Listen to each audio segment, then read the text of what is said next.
Assalamualaikum teman-teman, apa kabar kalian semua? Semoga sehat selalu ya, semoga selalu dalam lindungan Allah Subhanahu wa taala. Amin ya Allah ya rabbal alamin. Balik lagi di channelnya Bang Adi, salam peneperu, pejuang nafkah, pejuang rupiah, tetap semangat.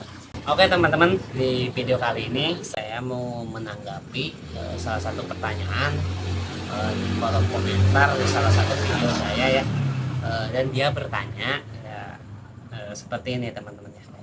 Bang, saya mau tanya, apa tanggapan abang selaku driver ketika melihat ojol narik pakai celana pendek dan sandal jepit? Mohon dijawab dengan jujur. Terima kasih. Oke, aduh, ini dia bertanya apa tanggapan saya ya kan ketika melihat driver yang pakai celana pendek dan sandal jepit saat narik. Kalau untuk saya ya, ini tanggapan saya ya. Ini menurut saya sih penampilan itu nomor satu. Jadi sudah selayaknya ya kita berpenampilan yang rapi, ya kan, yang sopan, ya kan. Apalagi kita kerja di layanan jasa, teman-teman ya. Namanya kita bertemu dengan banyak orang, berbagai karakter, ya kan. Apalagi di Grab khususnya ya, penumpang Grab atau customer Grab itu agak sensitif, teman-teman. Kadang-kadang pihak Grabnya pun lebih mendengarkan apa kata customer ketimbang mendengarkan penjelasan dari driver. Nah itu ya agak minusnya ya. Mungkin di aplikator lain juga seperti itu apa enggak, saya kurang paham ya. Khususnya di Grab itu memang seperti itu, teman-teman. Grab itu sensitif. Jadi jangan sampai gitu gara-gara penampilan kita terus ada customer yang ngadu ke kantor ya kan, bermasuk akhirnya berdampak pada akun kita ya kan. Ya mending kalau cuma suspend doang ya kan, kalau PM gimana ya kan. Karena itu tadi sebenarnya penampilan itu menurut saya sih nomor satu ya. Kalau misalkan ada orang narik pakai celana pendek, menurut saya sih kurang sopan ya, kurang sopan. Ini tanggapan saya aja ya. Ini menurut saya ya kurang sopan gitu. Karena yang pertama nih, dari aplikator pun sudah memberikan himbauan ya bahwa kita itu harus narik memakai atribut lengkap ya kan, pakai helm, pakai celana panjang, pakai sepatu ya kan. Demi apa? Bukan hanya sekedar penampilan tapi demi kenyamanan customer itu kalau kita yang suka narik penumpang ya, untuk keselamatan juga ya kan. Setidaknya kalau amit-amit seandainya kalau kita jatuh ya kan, kalau kita memakai celana panjang mungkin ya lukanya nggak terlalu parah gitu, maksudnya kayak apa baret-baret gitu. Tapi kalau misalkan kita pakai celana pendek mungkin kan kita kulit ketemu aspal ya, setidaknya baretnya pun akan agak parah ya kan, karena langsung ketemu aspal, kulit ketemu aspal gitu. Itu sih ya menurut saya. Atau misalkan gini, gue mah kan nariknya put doang ya kan, nggak narik penumpang, terserah gue dong penampilan penampilan gue. Iya, hak kalian ya kan, hak driver yang seperti itu. Tapi kalau menurut saya nih, mau narik put ataupun narik penumpang atau narik paket ya, alangkah baiknya penampilan yang rapih lah gitu, yang sopan. Seperti yang saya bilang tadi, kita itu kerja di layanan jasa, bertemu dengan banyak orang, teman-teman. Jadi sudah selayaknya kita berpenampilan yang rapih dan sopan gitu. Terus untuk ya mengenai sendal jepit.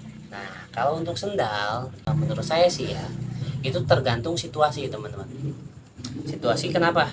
Contoh, kalau misalkan posisinya lagi hujan, gitu kan.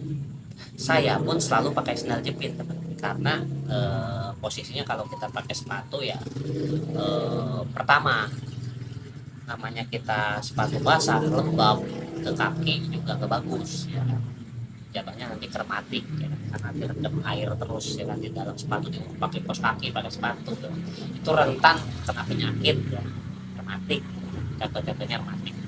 Terus yang keduanya, eh, lebih ke simple sih. Kalau kita pakai sendal kayaknya lebih lebih enak aja gitu, gitu buat saya. Jadi seperti saya bilang tadi, kalau untuk sendal itu tergantung situasi itu. Tapi kalau untuk saya ya, kalau untuk saya pribadi, saya suka kalau misalkan on nih, siang kan saya mau on selalu siang ya. Mungkin di bulan Ramadan ini, insya Allah saya akan coba on dari pagi ya. Nanti saya coba praktik juga selama bulan Ramadan. Oke, biasanya sih saya kalau on nih, kalau cuacanya panas, ya, saya pakai sepatu, tapi sendal selalu saya bawa taruh di jok. Jadi ketika tengah hari atau sore hari atau malam hari hujan, jadi saya tinggal ganti sepatu pakai sendal. Gitu sih. Eh, Kalau untuk sendal ya tergantung situasi. Atau misalkan ini dari rumah pun udah mulai agak mendung, udah mulai agak mendung. Saya biasanya langsung pakai sendal dari rumah.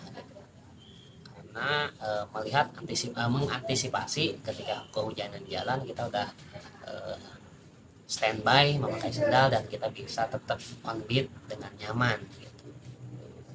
Itu sih ya kalau untuk sendal ya, tergantung situasi. Dan terkadang ada juga yang seperti ini teman-teman, driver kenapa memutuskan memakai sendal nggak pernah pakai sepatu, karena dia nggak pernah nyaman pakai sepatu, atau ketika pakai sepatu atau sesuatu itu suka bau. Nah, ada aja kan yang kayak gitu. Kakinya bau, oh nggak mah kakinya bau makanya nggak pernah mau pakai sepatu. Ada aja seperti orang yang seperti itu gitu. Jadi memutuskan untuk memakai sendal. Tapi saran saya nih, saran ya, ini hanya sekedar saran, dipakai atau tidak ya silahkan ya kan. Saran saya sih kalau memang seperti itu, coba memakai sepatu sendal. Ada kan tuh yang kayak sepatu tapi bentuknya sendal, ada yang seperti itu. Jadi tetap kelihatan memakai sepatu tapi agak terbuka gitu, dibilang sendal tapi sepatu, dibilang sepatu tapi sendal. Ada yang seperti itu teman-teman. Coba, itu hanya sekedar saran ya, itu hanya sekedar saran bagi bagi teman-teman yang mungkin memakai sepatu, kalau memakai sepatu yang tertutup suka bau ya, maaf, suka bau sikil gitu. Ada aja yang seperti itu. Nah, itu sekedar saran seperti itu ya kan. Karena gini teman-teman ya, biasanya nih ketika kita dapat orderan ke gedung ya kan, ke gedung atau ke apartemen, atau biasanya suka ada ketentuan kita harus memakai sepatu teman-teman, harus memakai sepatu. Itu karena kan kita celana panjang dan sepatu itu ya itu bentuk dari kesopanan kita ya kan. Itu ketika kita pakai celana panjang, sepatu, maka akan terlihat sopan ya kan. Semahal apapun sendal, tetap ketika kita masuk ke gedung atau apartemen tertentu gak berguna. Semurah apapun sepatu walaupun cuma harga 30.000, tapi bisa lolos masuk gedung atau apartemen tertentu yang mengharuskan orang yang masuk ke dalam situ tuh harus pakai sepatu, nggak boleh pakai sandal. Ada tuh yang sebelah situ di SCBD gitu contohnya. Saya dulu pernah seperti itu, saya memakai sandal ya, pernah nih ada pengalaman saya memakai sandal. Terus karena posisinya waktu itu kan lagi habis hujan ya kan, habis hujan saya memakai sandal dan saya nggak bawa sepatu. Emang dari rumah kan udah mulai agak gerimis-gerimis, jadi saya nggak pakai sepatu. Dapat orderan ke daerah SCBD, terus mengharuskan boleh pak masuk ke dalam nggak, tapi harus memakai sepatu. Apa yang terjadi, saya meminjam sepatu security-nya teman-teman. Pernah tuh, aduh gimana ya pak ya, kalau saya kan pakai sendal nih, titip di sini gimana, bisa nggak ya. Waktu itu nggak boleh ya, nggak bisa untuk menerima penitipan ya, harus jadi kita harus naik langsung waktu itu ya. Sekarang mah kan cukup ada tetap tempat penitipan barang kalau sekarang ya, alhamdulillah gitu. Jadi kita nggak usah naik-naik ke lantai-lantai atas ya kan. Kalau dulu saya suka kan naik-naik ke lantai atas, harus memakai sepatu. Akhirnya alhamdulillah security-nya baik, minjemin sepatu buat bisa naik ke atas doang gitu. Nah, padahal waktu itu sendal saya sendal mahal, bilang mahal ya, Eger. Saya pakai sendal Eger tapi nggak berguna, nggak berguna. Nah, ketika masuk ke tempat-tempat yang mengharuskan untuk nah itu seperti itu teman-teman ya. kegunaannya sepatu dan celana panjang itu menurut saya tuh kita karena kita kerja di layanan jasa, jadi kita sebaiknya memakai sepatu dan celana panjang. Oke, mungkin itu saja ya tanggapan saya mengenai pertanyaan dari si abang. Ya saya nggak bisa sebutin namanya ya karena ini privasi dia, takutnya dia kagak mau ya kan disebutin namanya. Jadi seperti itu ya bang ya. Semoga jawaban saya bisa memuaskan dari pertanyaan abang ya, dan mungkin bisa menjadi bahan perhatian untuk para teman-teman driver yang lain. Maaf, bukan di sini saya menghakimi atau sok gimana gitu ya, tapi ya sekali lagi ini hanya tanggapan saya, jawaban saya, karena ada yang bertanya seperti itu, jadinya saya menjawab dan menanggapi, dan ini menurut saya ya. Oke teman-teman, mungkin itu saja, sampai bertemu lagi di video saya selanjutnya. Assalamualaikum warahmatullahi wabarakatuh, salam seperjuangan, salam satu aspal.